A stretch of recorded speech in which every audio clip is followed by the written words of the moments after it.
The greatest challenges facing humankind, from the international financial crisis to global climate change to the Ebola pandemic, even deciding between the iPhone 6 and iPhone 6 Plus. These issues are all intertwined and they tend to converge, and they really challenge our understanding. But they're also across a spectrum of different issues, from sociology to politics to economics to even ecological affairs. Is it possible that our world is moving too fast, is becoming too complex for the next generation to manage? Imagine for a second what's going through the brain of your 5-year-old, or your 10-year-old, or your 15-year-old. Can they comprehend the complexity and this rapidly changing, interconnected world? And I recognize that a lot of our societies have adapted really well to these new global pressures, but others have fallen behind and are overwhelmed by some of these converging pressures. And nowhere is this discussion more relevant today than in the classroom. Unless we challenge or unless we educate our youth about the real-time effects of globalization and provide them with the appropriate tools to succeed, this disparity between the two groups, those that adapt and those that don't, is going to continue to grow. And this gap is going to hinder our progress towards a shared sense of community. And it's going to erode the ability for our new globalized society to really be successful and succeed. And that's why we need to revolutionize the classroom. And we need to cater to one of the most basic human instincts, and that's the desire and willingness to learn. Think about creating the next generation of young innovators and the next generation of problem solvers, and making sure that the classroom of today can create the problem solvers of tomorrow. I want to touch or break down what's truly essential for empowering this mindful economy. An economy, when we say mindful, it's the idea of empathy having its own incentives. And one of the key opinion leaders in this area is Tony Wagner. He published a book called The Global Achievement Gap. I hope it's outside for you to pick up. Otherwise, I really encourage you to pick it up. And he outlines the 7 survival skills that are necessary for students to succeed in this increasingly flat world. One of the first ones is critical thinking and problem solving, collaboration across networks and influential leadership. 3, agility and adaptability, initiative and entrepreneurship, accessing and analyzing information, and also effective oral and written communication. And perhaps most importantly, curiosity and imagination. This list seems very long and thorough, but it's still missing some very important components. What about things like perseverance? If you look at one great example is Elizabeth Holmes. She started a revolutionary blood diagnostic company at age of 19. Her company is Theranos. And it was all about perseverance, going back and forth to her professor and wanting to file a patent, and he didn't really acknowledge her. She went and filed a patent on her own, and in less than 10 years, her company is worth $9 billion and is revolutionizing healthcare. Or another example of a skill that's missing here is the willingness to experiment, or understanding or tolerating failure. Innovation, by its very nature, is about this trial and error. That's when some of these best ideas have been created. Another idea is this idea of design thinking. How do we go beyond what's required for matching what people's needs are with what's technologically feasible and viable and in terms of executing on a business strategy? I have a great metaphor here and that I've been working on, so bear with me. It's called the plant paradigm. Think of today's classroom or yesterday's classroom like a sea of potted plants. And each one of these plants has dictated materials, the nutrients and water in this exemplary metaphor. And the students are absorbing these nutrients and they're flourishing and they're growing. But when you take them out of that environment, or they're stuck with the fact that these roots still remain stationary and their perspective's unchanged. And when you take the plant out of that environment and you move it into a new environment, you got to mix it with that old soil and the new soil in order for it to make it work. And that's the exact same thing that's happening in today's learning environment. Today's learning environment is a dynamic learning environment where we have to challenge the students with real-life obstacles and make sure that we create these self-driven learning environments and make sure that we have additional innovation in that environment where students are challenged with different types of personal obstacles.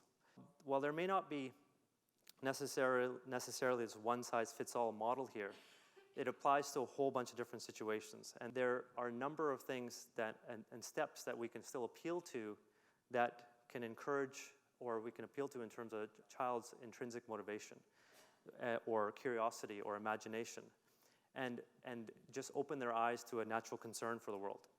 I know the value of what I'm proposing here because I've lived it myself.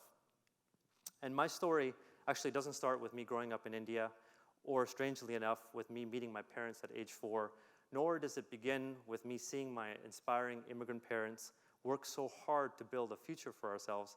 It actually is pretty simple. It starts at age 12, going into 13, and going into grade 8, and where I had members of my community, the peers in my high school, my guidance counselor, a dynamic principal, and a swimming coach.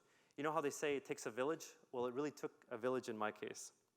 And academically, I wasn't really strong, but I was a really good runner. And my teacher, my track coach, was coincidentally my homeroom teacher, and he encouraged me in the high school applications to take the admissions test for the Enrich Program in our out-of-boundary school. And I was kind of perplexed by this whole thing because I was trying to understand what his motive was, but it's really simple. He connected with me, and he understood what my passion was, but he redirected my passion towards something that's difficult, and he encouraged me to be accountable to both my successes and failures.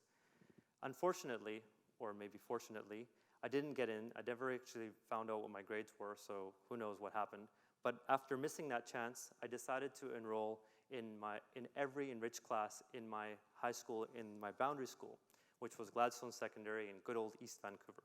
This school didn't have any admissions examination for Enrich Program. It had a history of gang violence. It had a drive-by shooting. It had a homicide the year before I applied.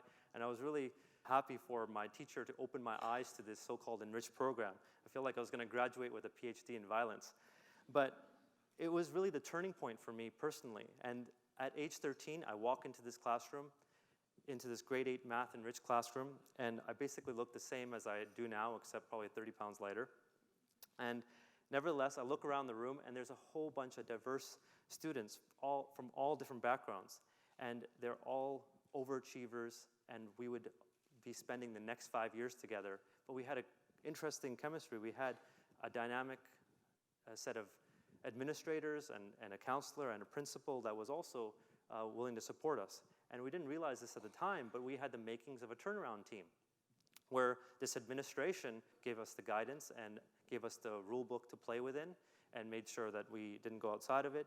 And our wonderful class was where they were the board of directors in this turnaround. We were the people responsible for operations. And by nature, we were a very egalitarian in leadership. And we transcended all grades and groups and personalities. And we gained lots of experience. And that's when that transformation began for me and our school and our community. We had the drive and the support to create a new Gladstone, a better school that wasn't only for us, but a community around us to be proud of. And over those next 5 years, we mobilized our community and the alumni to start a foundation and an endowment. We decreased violence, we cleaned up the school and the surrounding areas, and we found many unique ways to serve our communities, such as doing this canned food drive. Every year we were the district champions. We started to connect students with the outside community and got them to recognize that we live in this interconnected society and that they're really defined by their own actions. And other programs really succeeded as well, such as the music program and the drama program and the trades and apprenticeship programs. So really was a great experience. That's when this transformation really allowed us to succeed with Gladstone. I also personally benefited academically. I became an honor roll student, and I ascended to co-class president by grade 12. But along the way, I actually made a wonderful friendships and lasting friendships. Some of these people are like family to me today, or are even business partners. In fact, one of my best friends who I met in that grade 8 class is now our head of operations at the company I run. And he's also giving a TEDx talk today at another venue. So it's really cool that this continues to follow us. But our actions and cooperations with the administration made our school competitive and successful, and it gave it a newfound credibility. And that's why this approaching it like this turnaround of a company was really successful, because all the stakeholders, the teachers, the parents, the students, they all were more engaged and happier than ever. So what changed that allowed us and our team to go and have this environment undergo so much change or such a transformation? Well, we mobilized our mentors and our teachers and our peers and our community. We bridged the gap between different leaders and created a dialogue, and that equalized the playing field for everybody. By bridging this gap, it allowed us to discuss our concerns with the administration. We all had solutions, and we all knew that there was great challenges, but we all also had a lot of good solutions to implement, and we needed that guidance from everybody. And that's the kind of communication that is the tool that can allow our future to excel, adapt, and innovate. And that's what I'm talking about, where we're reconstructing the education. There's a lot of ideological driven debates about what the ideal education system is. And it's easy to lose sight of what really matters in our particular environment, especially when the education system has been around for generations. This one-way communication between teacher and student has been around. But now, more than ever, there is more and more global pressures or other things that are affecting the classroom. And that is this creative destruction that's happening. And there's a lot to be learned by these growing amount of outside influences. And take, for example, today's labor markets. They require our employees to be more knowledgeable and more intellectual and more technologically savvy than ever before. In one case, in my particular case, a few weeks ago, I interviewed a new potential employee for a new position, and that employee was expected to cross-sect between 3 different departments and 14 different project teams, ranging from electrical engineering to biology to finance. So it's really imperative that we instill in our youth these skills that are necessary to address the diverse array of problems and design our classroom to prepare students for success in this modern world.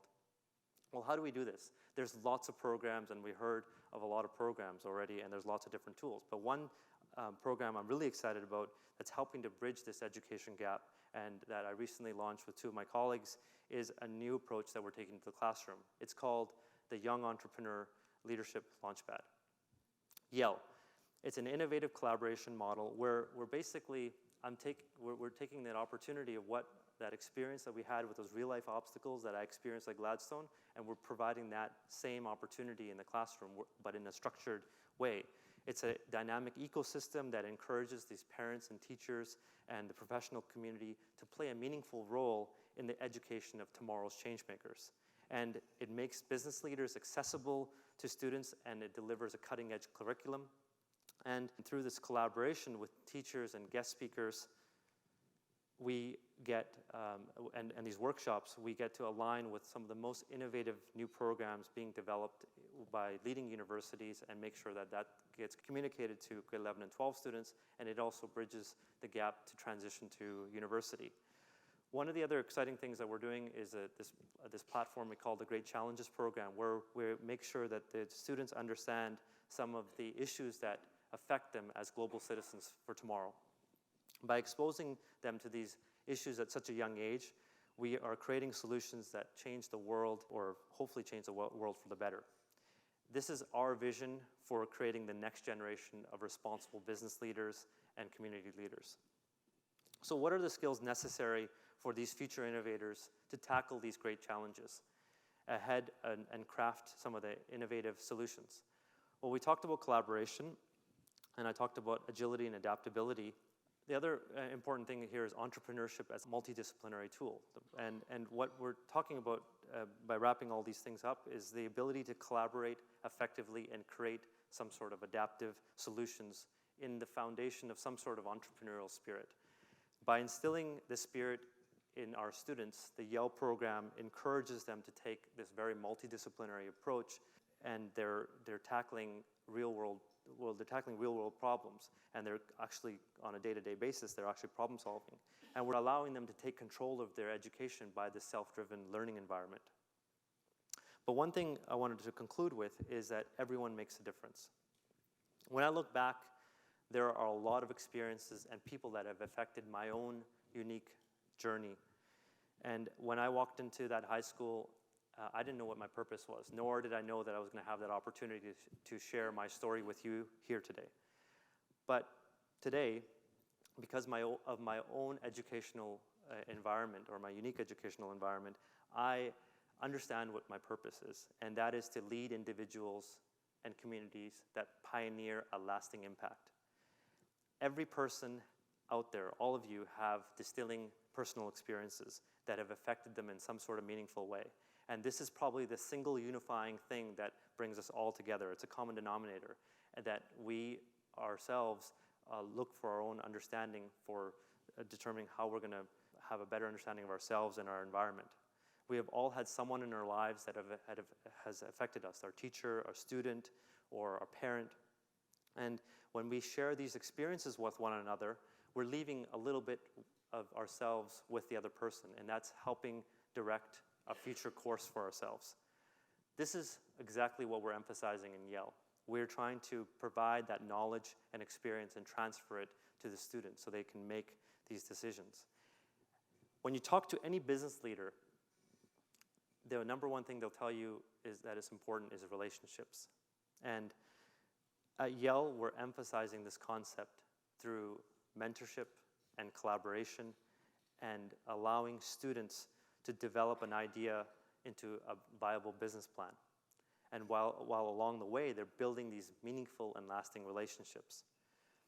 That's the essence of our creative destruction of education.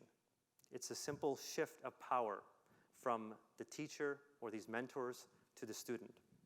Through this act of mentorship and collaboration, we're creating a self-driven learning environment that provides the students with the skills necessary to succeed in this modern economy. And perhaps the single most important thing that we'll take away here is that personal growth or personal success is more dependent on another person's success and growth. Thank you.